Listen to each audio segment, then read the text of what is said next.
करता हूँ भारत माता को और आप सबके इस गुरु माता पिता को। बच्चों ढेर सारे लाड प्यार और सभी लोगों को सुबह की राम राम।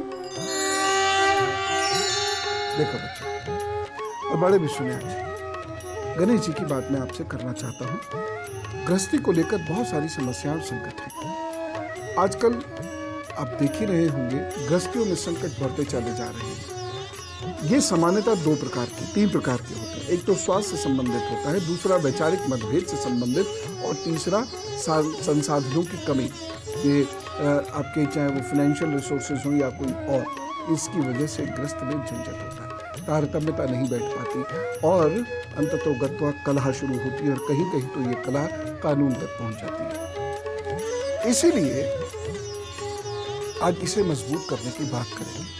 हमेशा याद रखें, यदि परिवार कमजोर है तो आप कहीं उन्नति नहीं कर सकते। इसीलिए गृहस्थी की ये गाड़ी पति पत्नी दोनों को मिलकर बहुत धैर्य से और मजबूती से चलानी चाहिए। इसमें भगवान गणेश जी हमारी मदद करेंगे।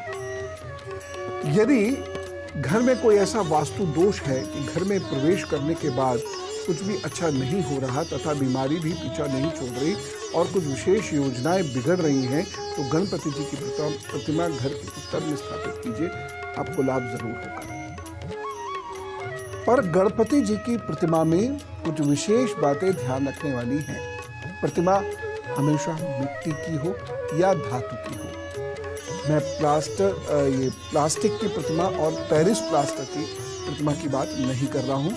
इस पर्पज से आप वो मत रखिएगा, ठीक है ना। पेरिस प्लास्टर क्योंकि वह कभी टूट जाएगी। क्यों, उसका कारण भी बता दे रहा हूं, और कोई कारण नहीं है। कारण सिर्फ इतना है कि जब वह टूट जाती है तो आप उसे विसर्जित नहीं कर पाते। विसर्जित करते हैं तो नदी या नहर गंदी हो जाती है क्योंकि वह पॉइजनस एलिमेंट है। इसीलिए आप उसकी प्रतिमा मत बनाइए, ठीक है ना। इसलिए मना कर। तो धातु की लिए है क्योंकि छोटी लानी है। बड़ी अगर कहीं लगानी होती 3-4 फीट की तो मैं नहीं कहता कि धातु की लाइए या मिट्टी की बनाइए, लेकिन घर में तो छोटी होगी। कितनी छोटी, 1 फीट, इससे ऊपर नहीं। इसलिए आप धातु की भी ला सकते हैं, मिट्टी की ला भी सकते हैं, मिट्टी की बना भी सकते हैं। अब क्या करना है, गणपति जी को प्रतिदिन चंदन का तिलक करना है। चंदन, गुग्गल और कपूर की धूप आपको जलानी है या 11 भी आप जला सकते हैं। जहां ये गणपति जी की प्रतिमा रखेंगे वहां आप जल भी अवश्य रखेंगे। यदि गणपति जी की प्रतिमा या चित्र घर के मुख्य द्वार पर लगी हो तो उसे मेरे विचार से हटा दें। देखिए बहुत सारे लोग, जैसे घर का दरवाजा है, इसके ऊपर गणपति जी का चित्र लगा देते हैं और ये सोच कर लगाते हैं कि इससे वास्तु दोष दूर हो जाते हैं। मेरा इसमें निवेदन ये है कि आप वहां पर विधिवत रूप से गणपति जी की प्रतिमा को मत रखिए, विधिवत रूप से मत रखिए। वहां कोई प्राण प्रतिष्ठा आदि मत कीजिए। कारण क्या है कि वहां पर रोजाना सफाई नहीं कर सकते। वहां धूल मिट्टी आएगी, वहां धूप आदि आएगी, तो देवता को कभी भी इस प्रकार से अनादर के साथ नहीं रखना चाहिए। हाँ, उसकी जगह आप उनका रेखा चित्र लगा सकते हैं या फिर गणेश जी का यंत्र लगा सकते हैं या गंग गणपताय नमः का मंत्र लिख सकते हैं। प्रभु तक आपकी भावनाएं पहुंच जाएंगी, ठीक है ना। बहुत सारे लोग ऐसा भी मानते हैं कि इधर से गणपति जी की प्रतिमा है तो इधर भी गणपति जी का हो, जिससे वो आते जाते दोनों तरीके से दिखे। भावना बहुत अच्छी है, भावना का सम्मान करता हूँ, लेकिन मैं पुनः कहूँगा कि ऐसी जगह पर देवता को कभी नहीं रखना चाहिए जहाँ आप उनकी खिदमत नहीं कर सकते, जहाँ आप साफ सुथराई नहीं रख सकते, जहाँ आप साफ नहीं कर सकते, जहाँ स्नान आदि नहीं हो सकता, जहाँ धूप दीपक नहीं जल सकता, ठीक है। अब दूसरी बात, यदि बच्चे पढ़ नहीं पा रहे हैं घर में तो क्या करना है, ओम गंग गणपताय नमः का जप करना चाहिए, ठीक होने लगती हैं चीजें। ये जप ऐसे नहीं करना, पता ही नहीं चलेगा गणेश जी को कि आप क्या कह रहे हैं। गंग गणपताय नमः, गंग गणपताय नमः, गंग गणपताय नमः। और मैं छोटा सा निवेदन ये करूँगा कि इसमें कोई पुरुष भी करे, पिताओं को भी अपने बच्चों के लिए कुछ समय निकालकर पूजा करनी चाहिए। हम सामान्यतः सारी पूजा स्त्रियों के ऊपर छोड़ देते हैं और खुद मस्त हो जाते हैं। अच्छी बात है, स्त्रियों की प्रभु जल्दी सुनते हैं, लेकिन फिर भी पुरुषों को भी यानी पिताओं को भी ये पूजा करनी चाहिए। अब जबकि 3 विधियां होती हैं, एक उच्चाई जिसमें हम जोर से उच्चारण करते हैं गंगणपताय नमः, इसे सामूहिक पूजाई अनुष्ठान में प्रयोग करने से बहुत लाभ होता है। लेकिन जब आप ध्यान में बैठ रहे हैं, ध्यान साधना में बैठ रहे हैं, तब उपांशु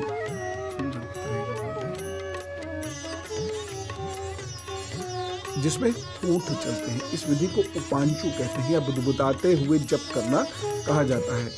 इसका फल भी मिलता है, लेकिन जो तीसरी विधि है उसका सर्वाधिक मिलता है, वह है मानसिक जाप। लेकिन यह बेहद कठिन होता है, क्योंकि जब हम मन में बैठे हुए कर रहे हैं, यानी इस तरीके से हमारी माला चलती रहेगी यदि आप माला से कर रहे हैं तो, और मन से, लेकिन इसमें यदि आपका साधना का अभ्यास नहीं है तो मन भटक जाता है, जिसका परिणाम अच्छा नहीं मिलता। परंतु यदि आपकी एकाग्रता का स्तर अच्छा है, तब इस प्रकार के जप से सर्वश्रेष्ठ परिणाम मिलता है। और इस प्रकार से जो लोग जप करते हैं, नियमित रूप से जप करते हैं, उनके घर में, उनकी गृहस्थी में भौतिक सुख साधन भी बढ़ते हैं। मैं गणेश जी से जुड़ी हुई कुछ खास बातें आपके साथ कर रहा हूँ, और इन बातों को यदि आप समझेंगे और अपने जीवन में समस्या के दौरान अगर 1-2 उपाय भी आपने उतार लिए तो निश्चित रूप से आपको लाभ होगा।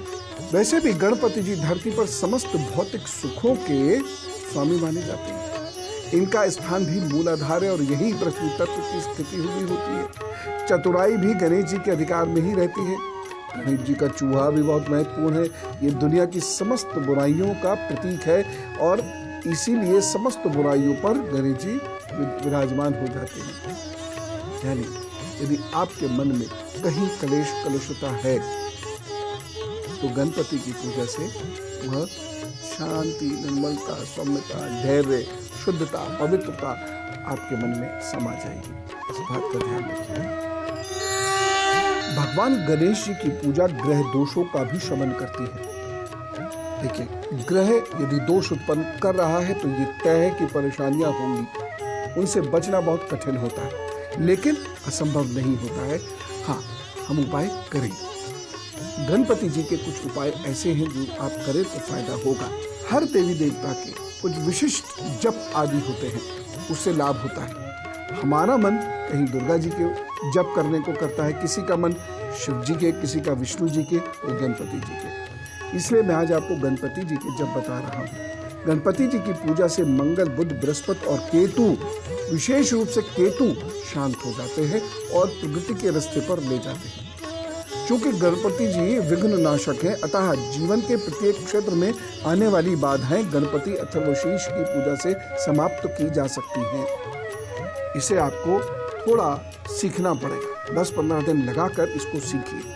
यूँ तो हिंदी में भी उपलब्ध है, आप हिंदी में भी पढ़कर अपनी भावनाएं गणपति जी को पहुंचा सकते हैं। लेकिन यदि प्रयत्न करें और आप इसकी मूल भाषा में ही पढ़ें तो अधिक लाभ होगा। गणपति अथर्वशीर्ष अनुभूत है, जिसने भी इसका अनुष्ठान किया है उसके जीवन से दुख कम हुए हैं। इसलिए आपके जीवन में यदि लगातार विघ्न आ रहे हैं तो गणपति अथर्वशीर्ष का पाठ करना आपको शुरू करना चाहिए। खास तौर से बहुत अनजाने से विघ्न आते हैं जो आपको समझ में ही नहीं आते ये विघ्न कैसे आ गया, उसके लिए आपको गणपति अथर्वशीर्ष का लाभ जरूर लेना चाहिए। और अब गुरु मंत्र। गणपति की पूजा आपको कुछ कारणवश अवश्य करनी चाहिए। भगवान गणेश नायक है, सर्वप्रथम है, सबसे आगे है तथा सबसे पहले है। इनके पीछे बहुत बड़ा रहस्य है। जीवन शक्ति सामान्यतः 7 चक्र में बटी है, जिसका प्रारंभ है मूलाधार चक्र। यही है प्रथम चक्र, इसी को कहते हैं जीवन शक्ति का प्रथम सोपान, और यही माना जाता है गणेश जी का स्थान, यानी गणेश जी यही विराजते हैं। ये बेहतर हो तो विद्यार्थियों में बहुत ऊर्जा होती है, ओज होता है, चतुराई होती है और उनकी मेमोरी बहुत अच्छी होती है।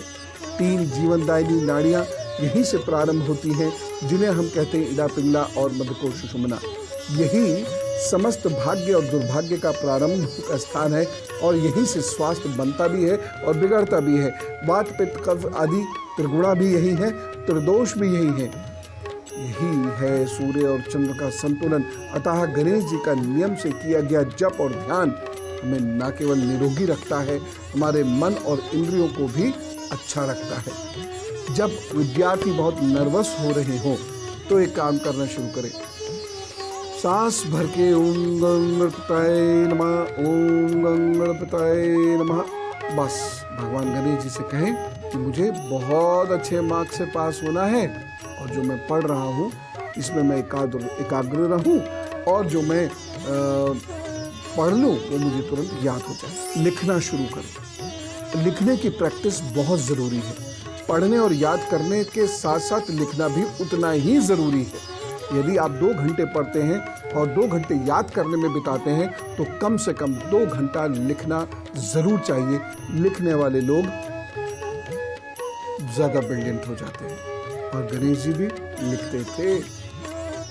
महाभारत नहीं बचाई उन्होंने, आप तक लिख के तो पहुँचाई। आप लिखना शुरू करिए, भगवान गणेश की आप पर कृपा होगी। आपके एग्जाम्स बहुत अच्छे रहेंगे।